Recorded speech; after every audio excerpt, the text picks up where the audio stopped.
video ini, kita akan nyusup ke markas militer dan menaiki tiap tank di gudang senjata mereka. This is so exciting, bro. Ada yang dipersenjatai machine gun, ada yang punya rocket launcher, sampai ada yang bisa meluncurkan torpedo 7 meter.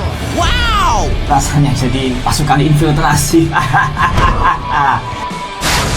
Dan di misi ini, kita ditemani oleh Pak Yusuf, seorang TNI asli yang pernah menghukum aku jadi tentara. Terus lemah kamu, Apa kamu mau balas? Oh enggak, Pak. Pertama, kita masuk ke tank dengan kode AMX-10P. AMX-10P, bikinan Prancis, tahun 1973. Senjata utama, senjata M2, 12,7 mm. Let's try to see it closer. Tuh, ini ada propelernya juga. Pasti ini amfibi juga ya, Pak? Amfibi. Wow, amfibi semua ya. Namanya juga marinir ya, guys. Tuh guys, ini guys. Ada yang buka. Dan ini juga senjatanya. I'm so excited about this, guys. Oke.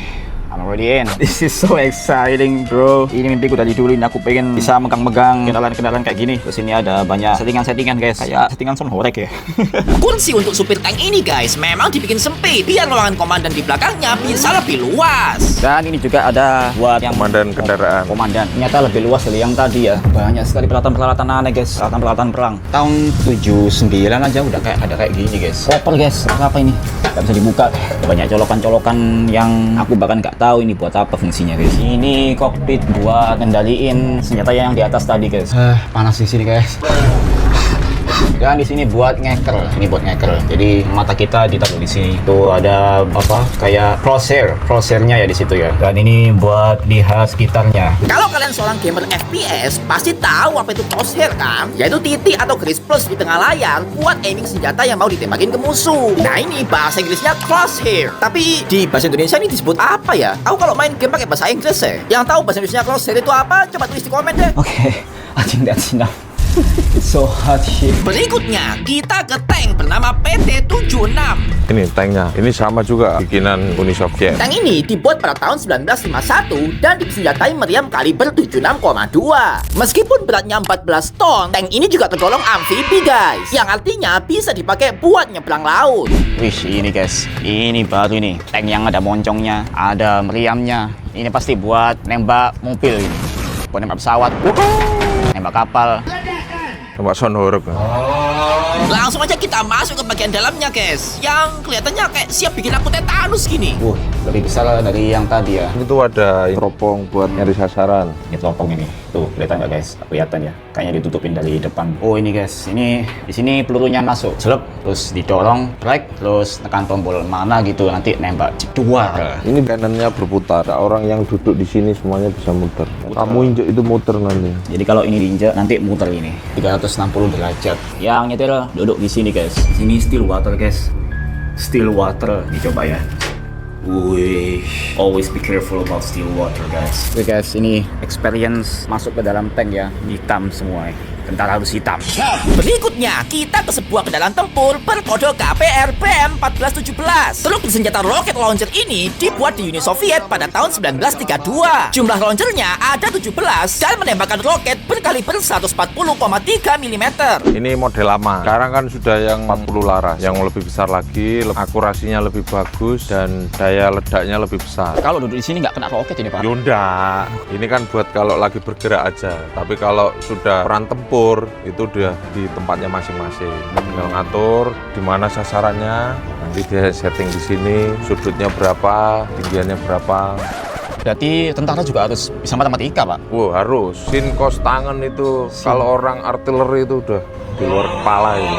Selain punya fisik yang kuat, tentara juga harus bisa matematika. Walaupun ya alutsista sekarang sudah modern, guys. Tinggal masukin koordinat bisa langsung tepat sasaran. Oke, jadi roketnya di sini terus dimati.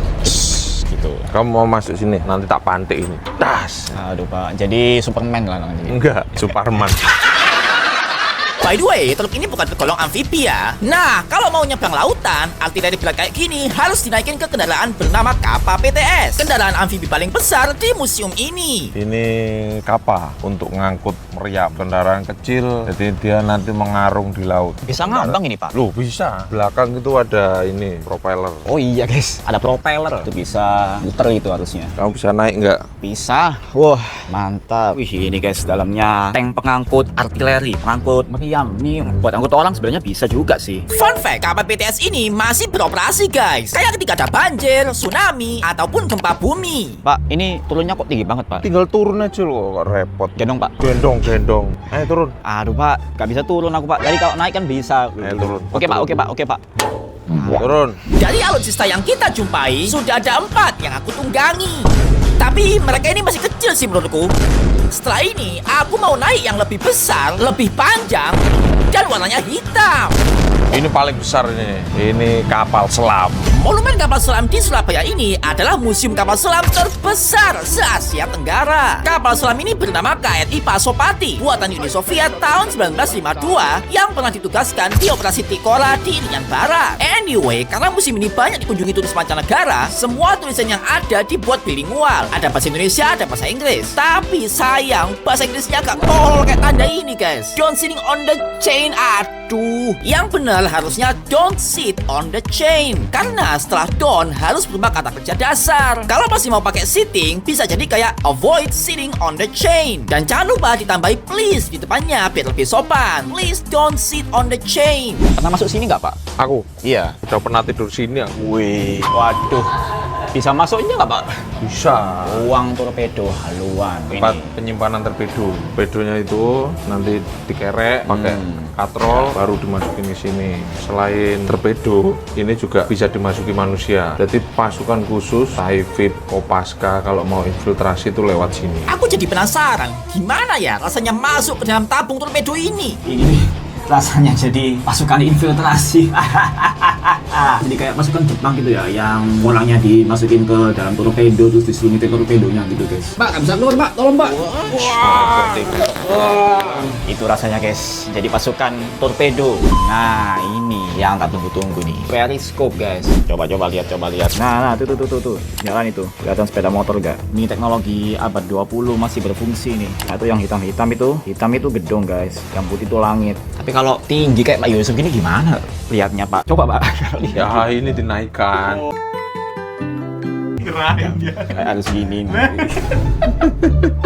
Nah ini ada foto-foto Mantan komandan ini. Ini ruangan apa ini? Oh, ruangan tidur ini, Pak. Ya kalau tidur ya kayak gini tidurnya prajurit. Ruangan apa tadi, Pak Yusuf? Ruang komunikasi. Nih tuh. Room for sending and receiving news. Normally also pressure. Ini yang bikin tolol semuanya. Ini kalau kalian jurusan bahasa Inggris ya, ini nggak bakal nyambung ini kalimat ini ya. Aku butuh medkit. Maju.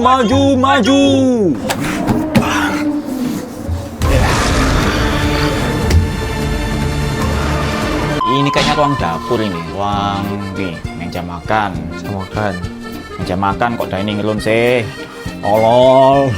Ya, jadi ini dapur guys, dapur buat masak di dalam kapal selam. Jadi ini kayak ada semacam telenam ya.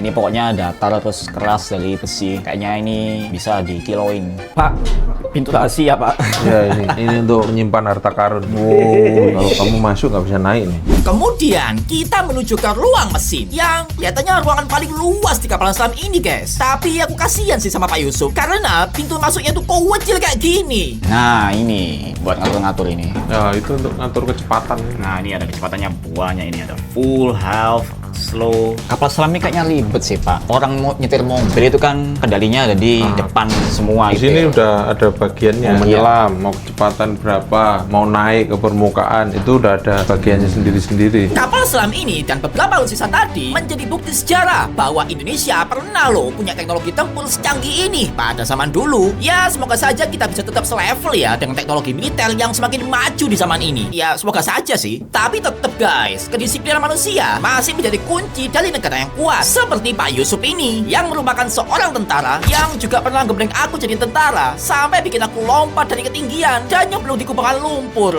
Kayaknya ini saatnya aku balas dendam. Ya ini Pak, kita start di sini. Kita lari ke sana sampai ujung. Jangan nangis ya kalau kalah. 3, 2, 1.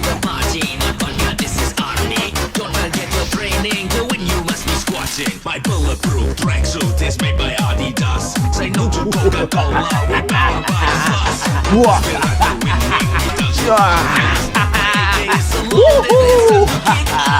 Guys, sudah finish guys. Mana tadi orang tua tuh? Apa? Aku udah main game dari tadi, kamu lambat kan?